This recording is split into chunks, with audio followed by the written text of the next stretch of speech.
My son thought I hadn't noticed when during Christmas dinner, his hand lingered just a little too long over my glass of wine. He thought my old eyes had grown too dull to catch the subtle flick of his wrist, the way his shoulders tensed before he smiled at me almost too warmly. But I had seen everything, every detail. When he walked away, smug in the belief that his father was blind to betrayal, I quietly reached for his glass. With steady hands honed from decades of building and crafting, I switched them. His trap became his own. What happened to him afterward? Even I hadn't expected. But let me take you back. Before we continue, please subscribe to the channel and tell me in the comments what time it is where you are now. That night, not long after, the doorbell shattered the quiet. Not a single ring, but a series of harsh, impatient bursts that echoed through my living room. I folded my newspaper, a knot forming in my chest. 7:30 p.m. on a Tuesday, an odd time for visitors. When I opened the door, Seal stood there. My son, shoulders hunched against the December cold, eyes restless. Behind him, Leona, his wife, crossed her arms, her breath rising in thin, frosty clouds. Before I could greet them, Seal pushed past me into the warmth of my home. His voice, low and clipped, carried a sharpness I hadn't heard since his teenage years. "We need to talk." Leona followed, shutting the door with a deliberate click, her eyes scanning my living room.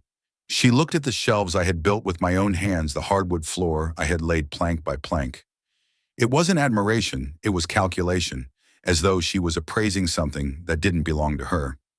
I backed toward my recliner, suddenly feeling like a trespasser in my own sanctuary. "Seal, what's this about?" He began pacing near the fireplace, his shirt wrinkled, his hair messy, nothing like the polished son I'd known. Finally, he stopped and turned, anger simmering in his face. "It's about this house, Dad. About you sitting on a pile of money while we're scraping by." The words hit harder than any fist. "Scraping by? You have a good job, a decent home." "Decent," Leona cut in, her voice sharp as glass. "Lyman, we're crammed in a 2-bedroom apartment with 2 kids. Madison has to sleep in the living room." "Do you call that decent?" Seal spun back, around, his voice rising, his face flushed. "We need a bigger house, Dad. Not after you're dead now. The kids are growing up, and we can't wait around for inheritance while you sit here hoarding everything." I gripped the back of my chair, grounding myself against the storm inside me. This house, it wasn't just walls and wood. It was my life. 40 years of sweat-aching muscles, calloused hands. Every nail, every joint, every corner crafted with love. "Seal, son, this house is my work, my memories. When I'm gone, it will be yours. All of it." His jaw tightened, his voice cracked. "That's not good enough. We need the money today. Sell it, Dad. Move into a retirement community. Use the equity to help your family." Leona stepped forward, her tone softening, though her eyes betrayed the manipulation beneath. "Lyman, be reasonable. Do it for the children. They need space. They need opportunities. We're drowning, living paycheck to paycheck." Something inside me snapped. My voice trembled, not with fear, but with rage. "Reasonable? You call this reasonable? I bled for this house. I built it with my own 2 hands through summers of blistering heat and winters so cold my bones ached. Every inch of it is my legacy, and you would strip it from me." Seal's face twisted, his words spitting like venom. "Your legacy is worthless if it doesn't help us now. You're selfish, Dad, completely selfish." The accusation burned. Selfish after a lifetime of sacrifice. After building not just this house, but a future meant for him.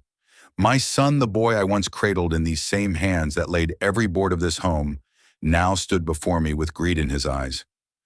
My throat tightened, but my voice was firm. "Get out."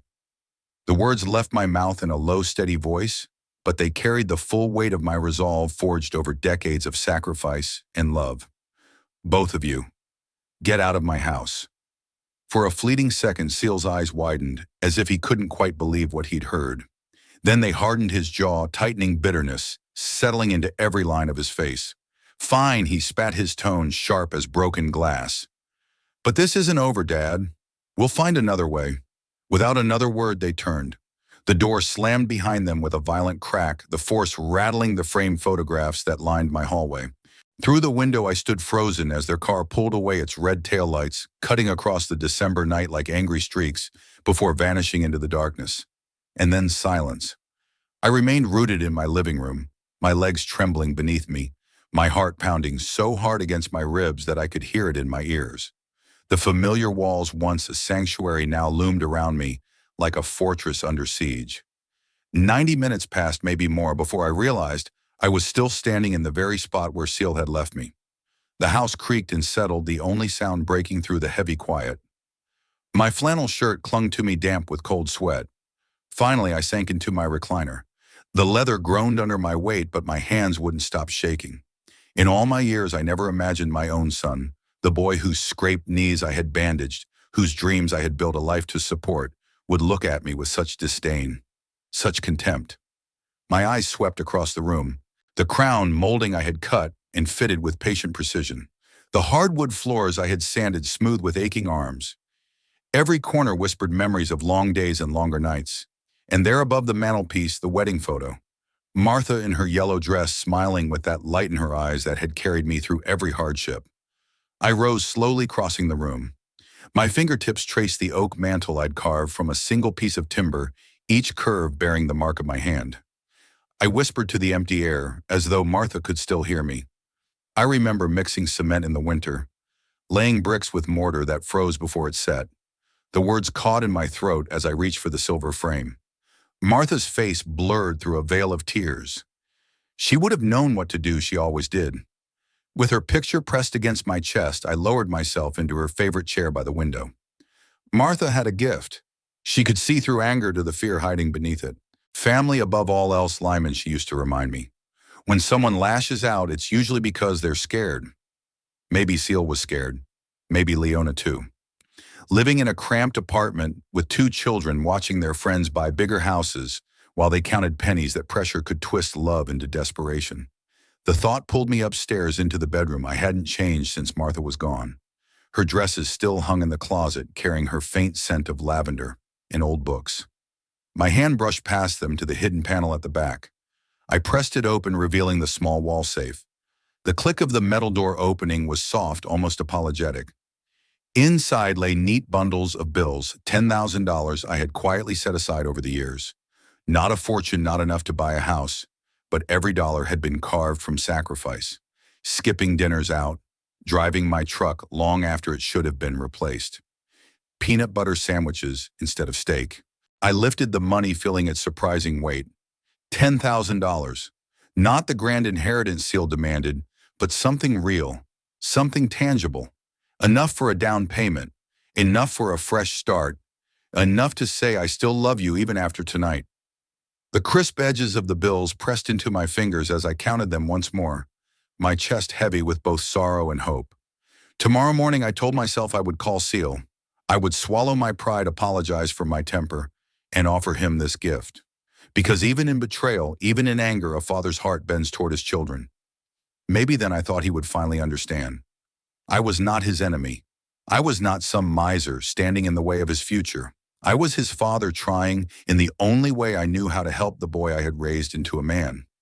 I returned the money to the safe, but deliberately left the door unlocked, as though even the metal should not stand between us. Tomorrow, I told myself, would be different. Tomorrow would bring reconciliation. Tomorrow, Seal would remember that family came first, as Martha always used to say. The next morning arrived pale and quiet, the world outside still softened by winter frost. I sat at the kitchen table with a steaming mug of coffee, yesterday's newspaper folded neatly beside me. The sunlight filtered through the frosted glass, casting fractured diamonds of light across the oak table I had built and installed with my own 2 hands 2 decades earlier. Each line in the wood felt like a line of my own story.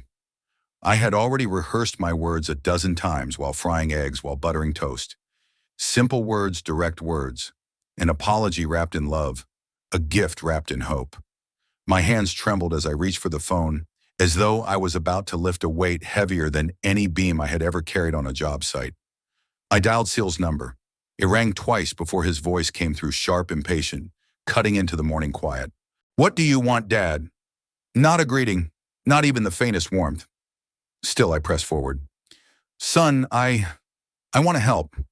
I've been thinking about yesterday, and you're right. Family should come first. I have $10,000 in cash. It's yours." Silence stretched on the line long enough that I thought maybe he hadn't heard me. And then his voice exploded so loud I had to hold the receiver away from my ear. 10,000? Are you kidding me right now? Is this some kind of joke? My brow furrowed. His fury blindsided me. It's all the free money I have, son. I thought it could help with a down payment. A down payment. His laugh was harsh, jagged like metal grinding. Dad, do you have any idea what houses cost? We can't even scrape together a decent down payment with that pathetic amount. The coffee in my cup went cold as I tightened my grip on the phone, trying to keep my voice steady. Seal, please. It's everything I've saved. It's meant with love. Love. His voice cracked with rage, contempt dripping from every syllable. You greedy old man. You sit on hundreds of thousands in home equity and you throw us scraps like we're beggars. This is insulting. Heat surged through me, rising from my chest into my throat. I worked 40 years to build this house. Every penny of that money came from overtime shifts, from skipped meals, from sacrifice. And what good does it do us, he shouted back, locked up in your precious house? We're drowning, Dad. My kids are growing up in a cramped apartment while you hoard wealth like some miserly dragon horde. I roared into the receiver, my voice trembling with both anger and heartbreak. I rose to my feet, pacing to the counter, my hand white-knuckled around the phone. I offered you everything I have. Everything you have, he sneered, is this house. Sell it, Dad. Stop being selfish and help your actual living family instead of clinging to memories of a dead woman. The words struck me like a physical blow. For a moment, I could not breathe. Martha. He had dragged Martha into this, reduced her memory, 40 years of love, laughter, and quiet sacrifices to nothing more than an obstacle to his inheritance. Don't you dare, I whispered, but he cut me off. Face reality, old man. You're going to die in that house alone. And when you do, we'll sell it anyway. Why not help us now when we actually need it? Then the line went dead. I stood frozen, the receiver still pressed to my ear, listening to the merciless buzz of the dial tone. Slowly, I set it back in its cradle. My hands shook. My body felt heavy. The kitchen seemed smaller now, the walls pressing inward, suffocating me. Outside the window, the neighbors' Christmas lights blinked cheerfully in red and green, their festive glow mocking the darkness that had settled into my morning. I looked down at my untouched cup of coffee. The steam had long since vanished. The surface had turned flat and black, stone cold, like the silence that now lived between me and my only son. My son. The boy I had once taught to swing a hammer, the boy who had knelt beside me at 12 years old while we tiled the bathroom floor. His small fingers, clumsy but eager, had just shown me his true nature. He didn't want my help. He didn't want my guidance, my sacrifice, or even my love. He wanted my house, and he was willing to burn the bridge between us to get it. An hour after the call ended, I was still sitting in the same kitchen chair staring at the phone, as if sheer willpower might make it ring again. The coffee sat untouched before me now, a dull black pool with a thin film on its surface. Cold, bitter, like the silence that filled the room. At last, the tremor in my hands eased. I pushed myself up from the table, my knees stiff, my legs heavy and uncertain, as though I'd been sick for weeks. The morning sunlight slanted through the windows I'd installed decades ago, laying pale beams across the hardwood floor. In those beams, dust motes floated and swirled, dancing weightless, as if mocking the heaviness in my chest. I drifted into the living room. My eyes were drawn, as they always were, to the mantel. There stood a photo in a wooden frame, Seal at 8 years old, front teeth missing, grinning wide. That weekend he had helped me install the kitchen cabinets, holding screws in one hand and boards in the other, his little face alight with pride just for being part of the work. His hands had been so small, then eager, trusting, proud to be his father's son. I picked up the frame, my thumb tracing the glass. 35 years ago, that same boy had fallen off his bike and broken his arm. I had held him in this very chair while Martha called the doctor, his small body pressed into my chest, his sobs shaking through me. I remember whispering over and over, "It's going to be all right, son. I've got you." Where had that boy gone? College tuition, $42,000. Double shifts, 3 years of sweat, of backaches, of Martha waiting for me late at night with coffee just so we could make it. His first car, $8,000 scraped together because I didn't want him walking to work. His wedding, $15,000 more than Martha and I had spent in our entire first year of marriage because Leona wanted something grand, something showy. And now this morning, my son had called me a greedy old man. I set the photo back on the mantle, my jaw tightening until it ached. Memories kept crashing into me, teaching him to drive in the empty church parking lot, hauling boxes up narrow stairs into his first apartment, co-signing the loan for his second car when his credit wasn't strong enough. Every sacrifice, every extra shift, every vacation Martha and I gave up. Every dollar I quietly saved instead of spending all, to build something steady for him. And for what? So he could stand in my living room, his wife glaring over my shelves like they were hers to claim and demand I sell the house I built with these two hands. I turned toward the front window. Outside, Mrs. Peterson across the street was hanging her Christmas lights. She hummed as she worked her breath, puffing white in the cold. Normal people doing normal things, not standing in their homes, their hearts split open by their own children's greed. And then beneath the grief, something else stirred something sharp. Anger. It came clean, cutting through the ache like a blade slicing through fog. For the first time since the night before, I felt my spine straighten, my shoulders square. Something inside me hardened, something final. I had raised Seal, supported him, loved him without condition for 42 years. I had poured my strength into his future, and now he had spat it back into my face for money. He had dared to call me selfish for wanting to live in the house that had cost me decades of sweat and labor. That was it. Enough. My gaze swept the room with new clarity. I no longer saw a future inheritance waiting to be carved apart to be sold off the moment I was gone. I saw my space, my labor, my legacy, the crown molding I'd cut by hand, the hardwood floors I'd sanded until they gleamed, the shelves where Martha's books still rested untouched exactly where she had left them. This was mine. If Seal could not see that if he could only measure me in dollars and square footage, then he would get exactly what he asked for. Nothing. I drew in a long, steady breath. My chest felt lighter than it had all morning, as though the weight of years of guilt had finally lifted. For the first time since the fight, I understood this house was not Seal's prize to claim. It was the sum of my life. And I wasn't about to let anyone, not even my own son, take it from me. The decision settled in me like a stone, heavy but steady. For the first time in days, my stomach no longer churned with doubt. No more phone calls, no more reaching out with trembling hope only to be met with anger and contempt. No more waiting for a son who had already shown me exactly who he had become. I turned my eyes toward the garage. Behind that door sat shelves lined with cardboard boxes, dust gathering thick on their lids. Christmas decorations packed away year after year, waiting. Perhaps some honest physical work, something that would strain my back and keep my hands occupied, might burn away the restless ache gnawing at me. Tomorrow, I promised myself, I would pull out the lights, string them across the eaves, and make this house shine against the winter sky. Not for family, I didn't have that anymore, not really. But for me, because I could. Because this was my house still standing after decades of sweat and sacrifice. The next morning, I woke before the first light of dawn and lay staring at the ceiling, unable to drift back to sleep. My thoughts chased themselves in endless circles until finally I gave up. By 9 o'clock, breakfast was behind me, and I stood in the garage. The air smelled faintly of oil and old wood. My hands brushed over the boxes until they landed on one labeled in Martha's careful handwriting, Christmas Decorations, 1995. I traced the letters with my thumb, my chest tightening. For a moment, I almost put the box back, the weight of memory too much. But instead, I pulled it down. Maybe if I decorate, the heaviness will lift. Maybe the house will feel warmer. The thought sounded hollow even in my own head. But I needed to do something, anything that didn't involve replaying cruel words or imagining ungrateful faces.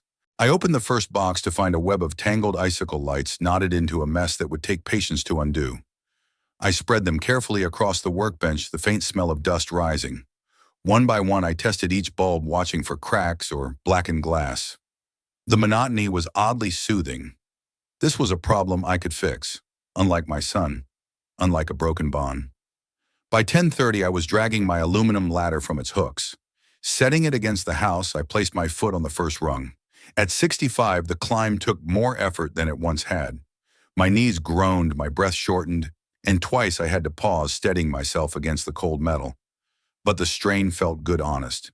Each clip I snapped onto the gutter, each strand of lights that sparked back to life, was visible proof that I could still build, still create beauty with my hands.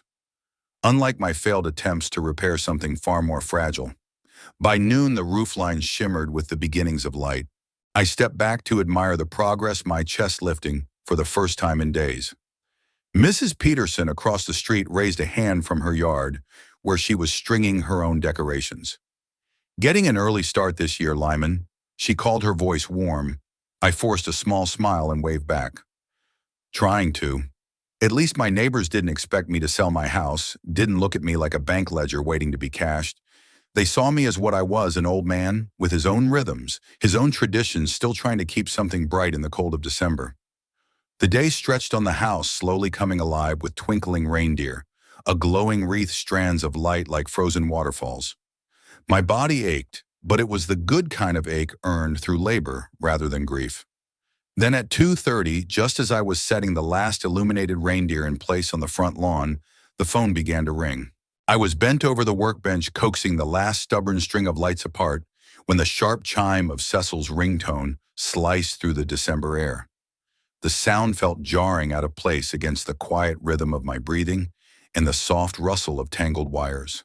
Same melody he'd had for years, some upbeat tune I'd never bothered to learn the name of. It didn't matter. All I knew was that I'd come to dread it.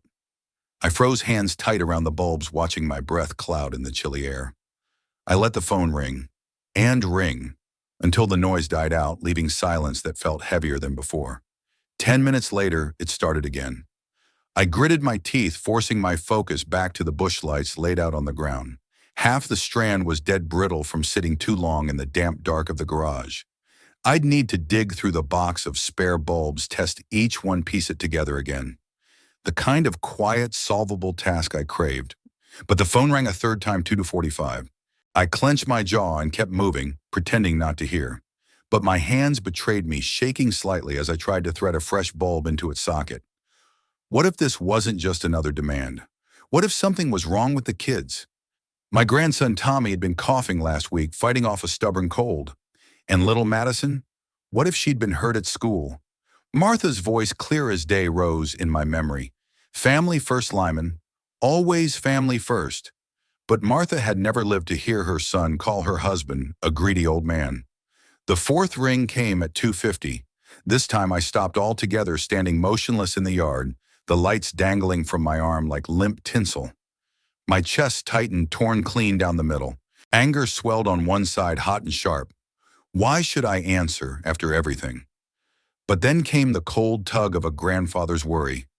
What if something had happened to Tommy or the little one? What if this call was the one I'd regret ignoring for the rest of my life? Martha wouldn't forgive me for that. Neither would I. Slowly, I began walking toward the front door, each step dragging with a weight beyond the years in my knees. The phone stopped ringing, but I knew it wasn't over. Cecil had always been persistent, especially when he wanted something. Sure enough, as my hand hovered over the doorknob, the ringtone blared again, muffled through the walls, but louder somehow, pressing on me like an accusation. I stood on the threshold, breathing hard from more than the ladder climbing and bulb checking. I could let it go to voicemail. Pretend this moment didn't exist. Keep my morning intact, stringing lights filling the house with a glow that was mine alone. Pretend I didn't have a son who saw me only as a wallet with legs. But what if it really was the kids? The ringing followed me into the kitchen, echoing off the walls, sounding louder with each chime. I stared at the phone for 3 more rings, my chest tight, my fingers curling uselessly at my sides. And then, against every bitter instinct in me, I picked it up. "What do you want, Cecil?" My voice came out harsher than I intended, the words like gravel in my throat. "Dad, forgive me." For a moment, I thought I'd misheard. His voice was soft, almost fragile, carrying none of the venom he'd spit at me yesterday. I behaved like an idiot. Leona made me call to apologize. I shifted the phone to my other ear, suspicion prickling instantly. The sudden sweetness in his tone didn't sit right. It set off alarms, made me grip the counter behind me for balance. Yesterday, he'd called me a greedy old man. Today, he sounded like a chastened child. I don't know, son, I said slowly, each word weighted. You hurt me very badly. I know, he rushed out, his voice cracking. I was awful to you. Completely awful. The stress of the holidays, the kids asking for things we can't afford. None of that excuses how I spoke to you. The crack in his voice almost made me soften. But there was something there too. Polished, too practiced. Rehearsed, maybe. I leaned against the kitchen counter, still in my work clothes, the smell of dust and cold air clinging to me. Through the window, I caught sight of the half-finished light display on my lawn, the deer still dark, the roofline only halfway glowing. The sight steadied me, somehow reminding me what was real, what was mine. Stress doesn't turn you into a different person, Cecil. I said the word slower, steadier. It just shows who you really are. Silence on the line. Then his voice broke, distressed, desperate. Please don't say that. Dad, I need you to know how sorry I am. That's why I'm calling. Leona and I talked all night and we want you to come to Christmas dinner. I closed my eyes, rubbing at my forehead where tension had taken up permanent residence. Christmas dinner. Christmas Eve. 6 o'clock. Cecil continued, his voice almost pleading now. Please come, Dad. The kids want to see Grandpa. Cecil's voice was soft, carrying just enough tremor to feel like it might break if I refused. Madison keeps asking when you're coming over. She's been practicing a song on her recorder just for you. The mention of Madison hit me square in the chest. 7 years old with the same gap-toothed grin her father once had at that age. Always eager, always buzzing with excitement, forever tugging on my sleeve to show me her latest drawing or a wobbly dance she learned at school. Cecil, I just don't, I began, my throat tightening, but he pressed on quickly. Tommy's been asking about you too. He wants to show you his science project, something about volcanoes. He's really proud of it. His tone softened even more, no longer rehearsed but natural, warm, almost desperate. They miss you, Dad. We all miss you. And just like that, memories I had fought so hard to bury rose unbidden. I found myself standing in the echo of Christmases past. Martha in the kitchen from morning till night, her hands dusted with flour, as she carefully stirred her famous pudding, her grandmother's recipe passed down through generations. The entire house would fill with the scent of cinnamon and nutmeg, so rich and comforting, it was like breathing in joy itself.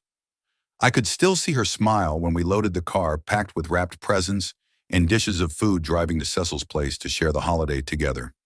I could bring Christmas pudding, I heard myself saying, the words escaping before I had time to stop them. Martha's recipe, that would be perfect. Cecil's relief was so palpable, it almost reached through the phone and wrapped around me. The kids would love that. They always talk about Grandma Martha's cooking. I grabbed a pen from the counter and a notepad from beside the phone. What's your address again? He rattled it off and I wrote it carefully, each number etched like a fragile hope onto the page. And it's 6 o'clock on Christmas Eve, I asked. Yes, 6 sharp. Dad, thank you. This means everything to us. Fine, I said, but my voice carried a weight of warning. I stared at the address, my stomach heavy with doubt. But this is your last chance, Cecil. I won't be treated like that again. I understand. I promise things will be different. When I finally hung up, I just stood there in the quiet kitchen, the phone still warm in my hand. The paper with Cecil's address trembled slightly between my fingers before I folded it and slid it into my shirt pocket, pressing it close to my chest. Against my heart, it felt like both a fragile promise and a sharp warning. Maybe, just maybe, people could change.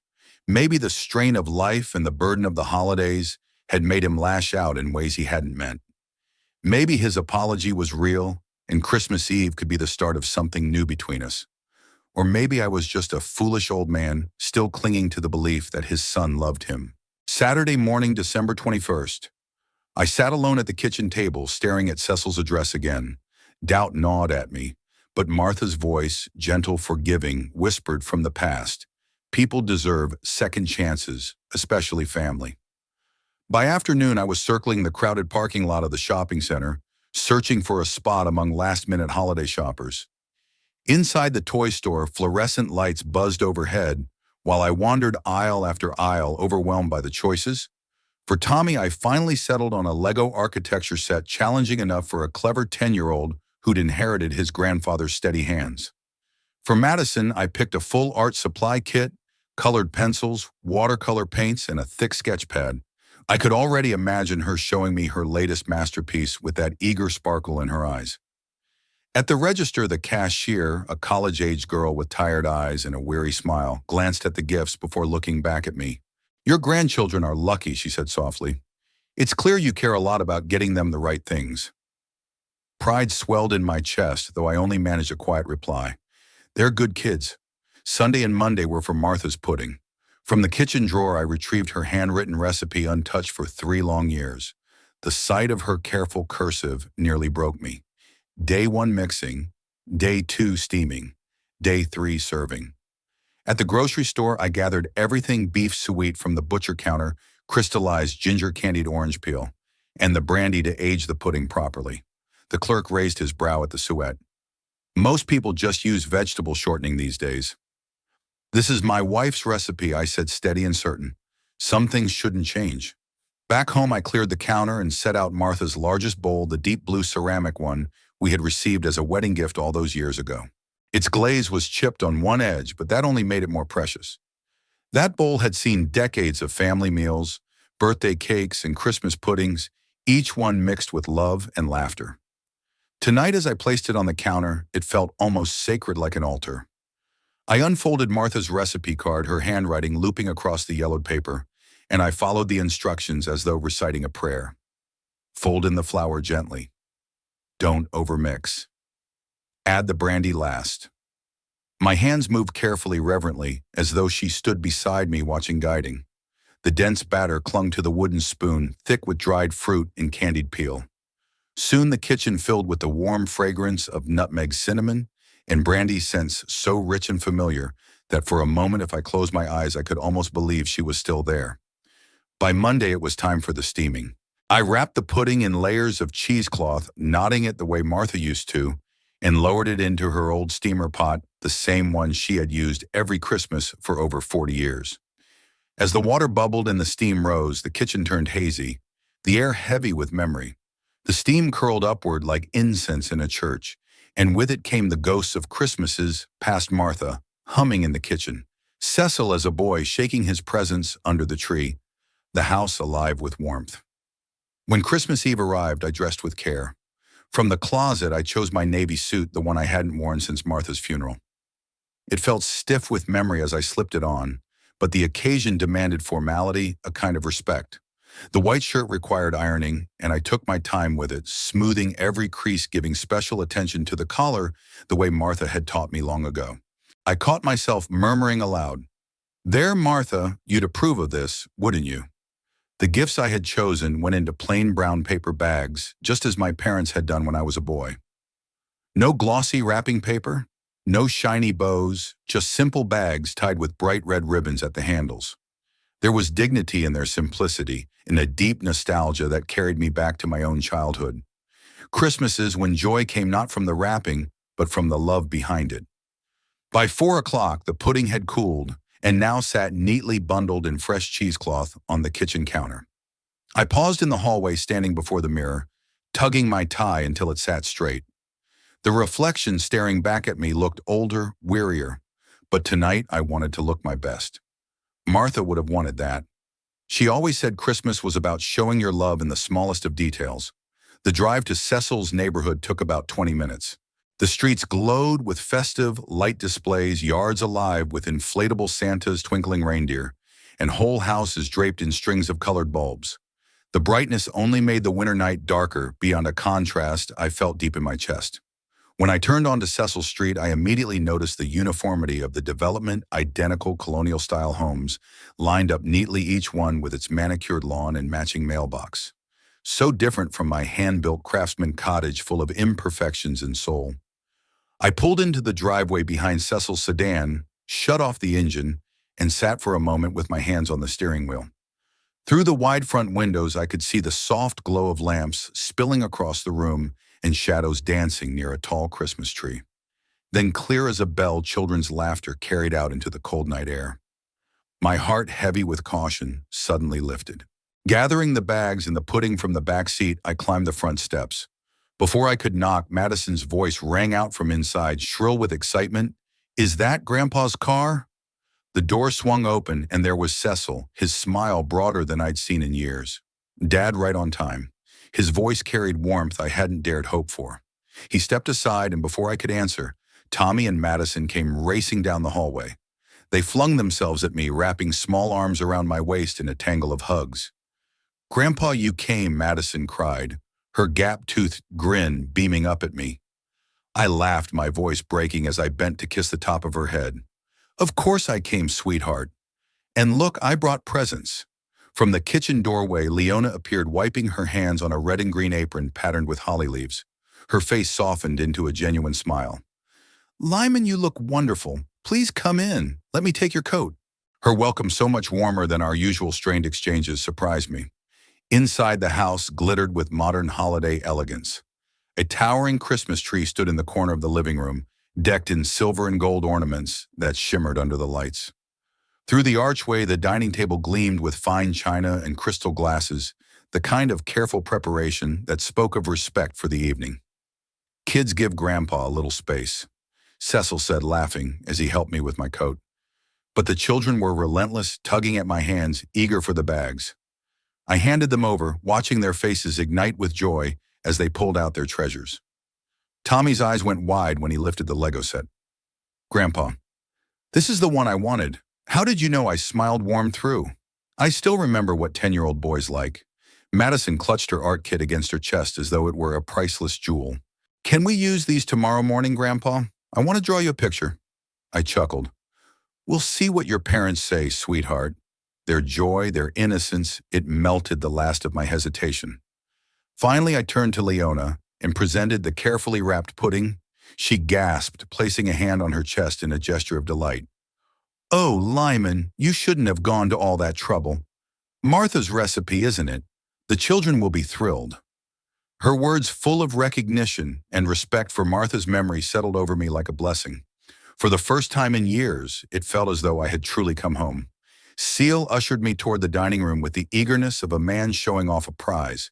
He pointed out the new chair rail, the gleaming built-in buffet, the crisp coat of paint that still smelled faintly of fresh varnish. "We did most of the work ourselves," he said with a pride I knew well, the same quiet satisfaction I used to feel after finishing one of my own home projects. "Nice craftsmanship," I admitted, after running my hand along the polished wood. The workmanship was solid, dependable, though not quite to my own standards. Still, I recognized the effort, and for a moment I saw in Seal, the boy who used to stand at my workbench hammer in hand trying to copy every stroke I made. When we gathered at the table, Leona motioned me toward the head chair with a kind of ceremony. "This is your place tonight, Lyman. You're the guest of honor." I hesitated. Martha had always been the one to orchestrate these formal gestures, but the warmth in Leona's tone left no room for refusal. I took my seat, looking over the spread before me. Good china cloth, napkins, crystal glasses. It all pulled me back to Christmases past with Martha, when she insisted every holiday deserved reverence. Seal, carving knife in hand, carefully sliced the turkey, his posture almost regal. Leona glided between kitchen and dining room, balancing bowls of steaming vegetables and fragrant casseroles.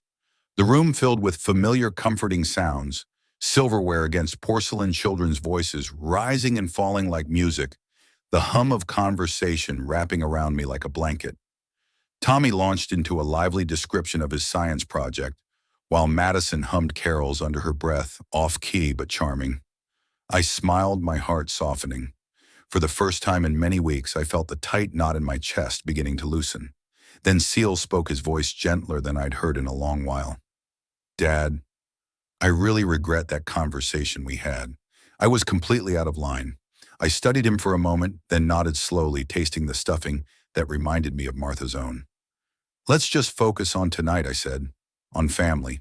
The meal unfolded like a scene from Memory Turkey, carved with precision mashed potatoes, whipped smooth and creamy green bean, casserole seasoned just as Martha had made it. Conversation flowed easily, stories from school updates, from work Christmas wishes shared around the table. The children's laughter filled every empty corner inside me, and I found myself daring to believe this evening might truly be what had appeared, a Christmas Eve of peace. Yet even in those small comforts, I noticed Seal checking his watch, glancing at the clock above the mantel. I told myself it was nothing, perhaps just the timing of the courses. Leona moved with practiced grace, every dish appearing at the perfect moment, as if she had rehearsed this choreography many times before. Finally, Seal stood. "Before we have dessert," he announced, raising his voice with a note of theatricality, "I want to make a toast." He walked toward the sideboard where a bottle of deep red wine waited like a centerpiece of its own. He held it aloft. "This one's special. From the vineyard in Napa we visited last summer," he said, a forced cheer in his tone as he looked toward Leona. The cork popped sharp and final, echoing through the room. "Can we have some too?" Daddy Madison piped up, her hopeful eyes flicking to the glasses. "You and Tommy can have grape juice instead," Leona replied gently, already heading back into the kitchen. I sat still at the head of the table, my view unobstructed. Seal poured the wine with deliberate precision, filling 5 crystal glasses, each placed carefully onto a silver tray. His movements were exact, almost rehearsed, as though he had practiced them in secret. And then I saw it. From the pocket of his jacket, he drew a small white packet, no larger than a sugar substitute. His fingers worked quickly, practiced, tearing it open. The fine powder spilled in a neat arc into one particular glass. The glass aligned exactly with the place where I sat. He folded the packet, slipped it back into his pocket, and continued pouring as though nothing had happened. My heart slammed against my ribs. Heat rushed to my face, though I kept my expression calm, steady. I cut another piece of turkey and raised my fork, pretending I hadn't witnessed anything at all. The food turned dry, tasteless ashes on my tongue. "Seal, can you help me check the pie in the oven?" Leona's voice floated from the kitchen at that very moment, her timing too perfect to be chance. "Of course," Honey Seal answered smoothly, and I sat there, the poisoned glass glinting before me, a silent threat dressed up in crystal and holiday cheer. Sile carried the tray of wine glasses with an air of ceremony, as though presenting some sacred offering. Each delicate stem was placed with meticulous care before its intended recipient, aligned so precisely that I could almost hear Martha's voice in my head. "Straighten that fork." Lyman guests noticed these little things. When the final glass was set down, Seal gave a polished smile, the kind I now realized masked far too much. "I'll be right back, everyone," he said lightly. "Don't start the toast without me." Leona's hand brushed his arm as they both disappeared into the kitchen. Their laughter floated faintly back into the dining room, an artificial sound that chilled me to the bone. I was left at the table with Tommy and Madison, whose chatter continued without interruption. Their innocent voices painted vivid pictures of Christmas morning presents under the tree stockings, bulging with candy snowmen waiting to be built. Their excitement should have warmed me, but all I could see was the glass of wine sitting 18 inches from my right hand. It caught the chandelier's glow like a trap baited with jewels. My throat went dry. My son, my Seal, the same boy I had once hoisted onto my shoulders to watch fireworks, the boy whose small hand had clung to mine after his first skinned knee. The boy who had sat crying in my lap after breaking his bicycle had just tried to poison me. The realization struck harder than any hammer blow, harder than any fall, harder than the grief of Martha's funeral.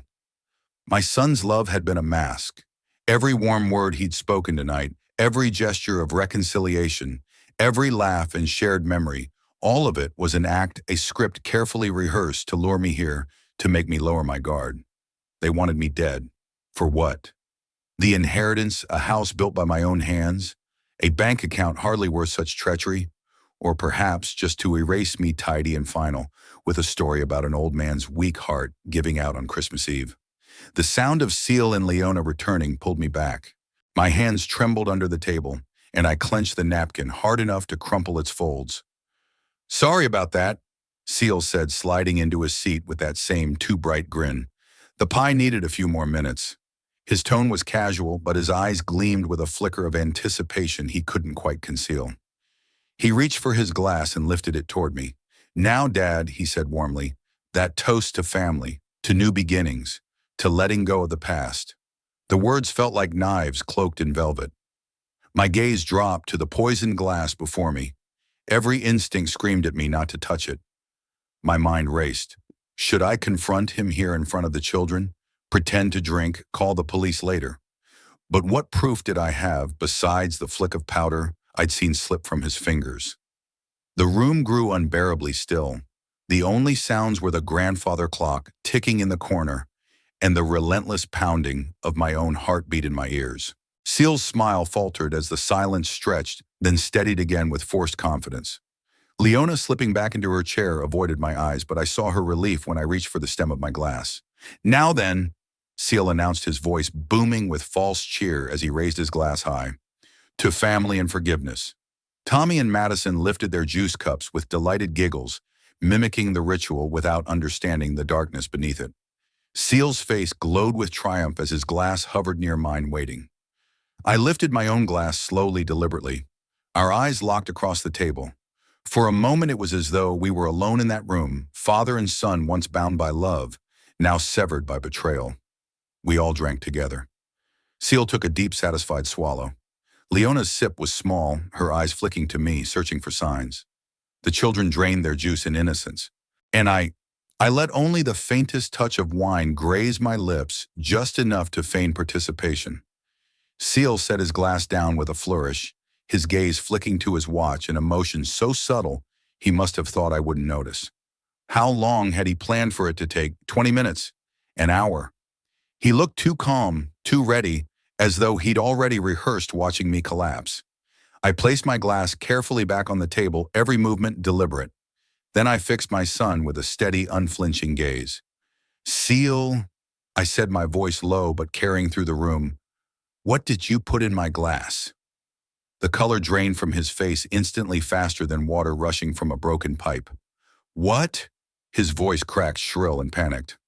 "Nothing. I don't understand what you mean." The words tumbled out too fast, too high-pitched, betraying him. The dining room went dead silent. The clock ticked on, marking each terrible second. Tommy and Madison looked between us, confusion spreading across their young faces, their innocence colliding with the first cracks in the illusion of family safety. And in that silence, the truth hung heavier than any toast ever could. Leona's face drained of color, pale as untouched snow under moonlight. Her hand, trembling, hovered midway to her mouth, the wine glass forgotten, her body frozen in suspended disbelief. I leaned back in my chair, my voice steady and deliberate, every syllable cutting the silence like glass. "Then you won't mind that I switched our glasses while you were in the kitchen." The words landed like a thunderclap. For a heartbeat, Seal just stared at me, confusion flickering across his face before the realization struck. His composure cracked, first a faltering smile, then widening eyes, then raw terror that stripped away every pretense of confidence. What the word ripped from his throat like a shot, jagged and desperate. He lurched to his feet so violently his chair toppled backward, clattering against the hardwood. His hands clutched his stomach, then his mouth frantic, as though he could undo what was already inside him. "Daddy? What's wrong with Daddy?" Madison's tiny voice pierced the chaos, her eyes round with dawning horror, tears brimming but not yet fallen. Seal didn't answer. He staggered, bent over, one hand gripping the edge of the table for support, the other pressing against his lips, as though holding back the inevitable. His face had gone a sickly gray-green shade that would have been almost laughable had the moment not been drenched in such menace. "The bathroom," he rasped, choking on his own breath. But the sentence never finished. He stumbled away from the table, half running, half collapsing down the hallway. The bathroom door slammed shut with a violence that rattled the family photographs on the wall. Moments later, the house reverberated with the sounds, horrid, wrenching, primal. The retching, the choking gasps, the panicked scrabble of a man betrayed by his own body. I sat unmoved. At the head of the table, I carved another bite of turkey with measured calm, as though nothing in the world were amiss. My children, my grandchildren watched me with wide, frightened eyes. Madison's tears spilled freely now as she clung to her brother, while Tommy wrapped his arms around her, his face tight with confusion and fear. Across from me, Leona remained standing, paralyzed in the wreckage of her husband's unraveling. Her eyes flicked between the hallway where Seal's agony rang out in grotesque waves, and back to me, calm, unflinching, impenetrable. She opened her mouth to speak, shut it, then opened it again. No words came, just trembling breath. Perfect. After 42 long years of being Seal's father, I had finally taught him a lesson he could never forget. At last, Leona staggered forward, Her trembling hands stretched slightly as though reaching for mercy. Her face was streaked with tears, her voice raw and breaking. "You don't understand," she choked out. "We needed the money." Each word rose higher in pitch, trembling with desperation, like a drowning woman gasping for air.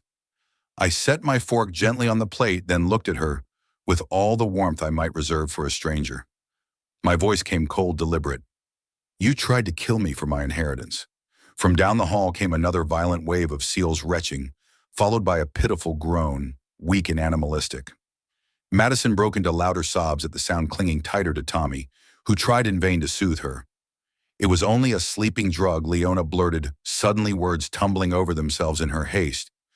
We just, we just wanted you to change your will, to understand how desperate we are. Nothing permanent, I swear." I rose slowly from my chair, my movements precise, steady. "Lies," I said flatly.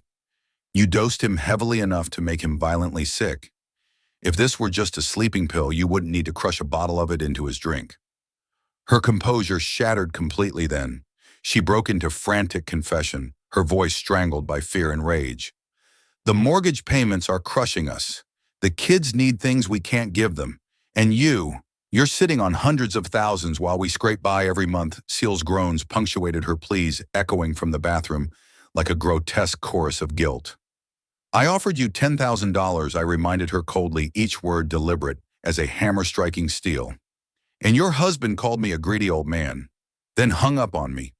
That's nothing compared to what you have," Leona snapped, her desperation turning sharp, vicious. Her face twisted with fury, now the mask gone, the truth raw and ugly. "You could sell that house and live anywhere. Why should you hoard everything while your own grandchildren suffer?" The children sobbed openly, huddled together on a single chair like lost souls. They had never seen the polished surface of adulthood peel back, so brutally exposing its rot beneath. I walked to the coat closet with deliberate calm, retrieving my jacket. My voice carried the weight of finality. "I'm leaving, and I will never come back." Leona rushed after me, her voice swinging wildly between pleas and threats, her footsteps frantic against the floorboards. "Wait, please. You can't just abandon them. Think about Tommy and Madison." But I did not look back. I turned to face the children. Their small faces were streaked with tears, their eyes wide with a confusion no child should ever have to carry. Their innocence was caught between two worlds, the one they had always known, full of bedtime stories and Christmas stockings, and the one they had just witnessed, where their father writhed in agony behind a locked bathroom door. "I'm sorry you had to see this," I said softly, my voice steady despite the storm beneath it. "The gifts are yours to keep." Tommy sniffled, wiping his nose clumsily on his sleeve, his voice breaking as he asked Grandpa, "Why is Daddy so sick?" The question pierced me deeper than any knife could, but I had no comfort to give, no lie that would make sense of it. "Ask your mother," I replied, pulling on my coat with deliberate care, making sure my car keys were in my pocket. "She has all the answers." As I reached for the door handle, Leona lunged forward, her hand clutching my arm in a grip so desperate it trembled. Her voice cracked high-pitched with panic. "If you leave now, we'll tell everyone what you did. We'll call the police." I looked down at her hand, then back up into her tear-streaked face. My silence stretched long enough that she finally released me. My words, when they came, were calm, almost conversational. "Tell them that your husband tried to poison me and ended up poisoning himself instead." That should be an interesting conversation. Behind us, the house had grown eerily quiet. No more violent retching from the bathroom, no more pounding footsteps. Either Seal had passed out or his body had simply given up. I didn't know, and I didn't care. "Tell Seal he made his choice," I said, opening the front door. The winter air rushed in sharp and unforgiving, just like the truth. Actions have consequences. He's just learned that lesson the hard way. Leona screamed my name as I walked across the frosted lawn, her voice cracking under the weight of rage and fear. But I didn't look back.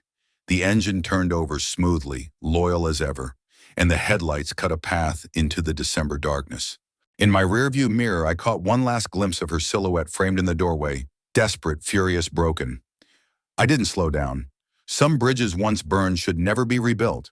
Christmas morning came gray and hushed the silence, pressing in like freshly fallen snow. My house was empty still, but mine. I brewed coffee in the kitchen, Martha once filled with laughter, and as the aroma spread through the rooms, I felt not a single flicker of regret. Justice served cold had its own taste, sharp, clean, and strangely satisfying. Outside, the neighborhood carried on with its cheerful chaos. Cars packed driveways, children's laughter floated over the fences, and wrapping paper no doubt littered living room floors. Through my window, I watched it all with the calm detachment of a man finally free from a decades-long burden. I had my solitude and Martha's memory beside me. That was enough. 3 days later, as I bent over my mailbox, Mrs. Patterson's familiar voice drifted from across the fence. "Lyman, did you hear Seal's been in the hospital since Christmas Eve? Something terrible with his stomach." I schooled my face into the appropriate shade of concern. "How awful. Is he recovering? Poor Leona's been there every day with the children." She sighed, shaking her head sympathetically.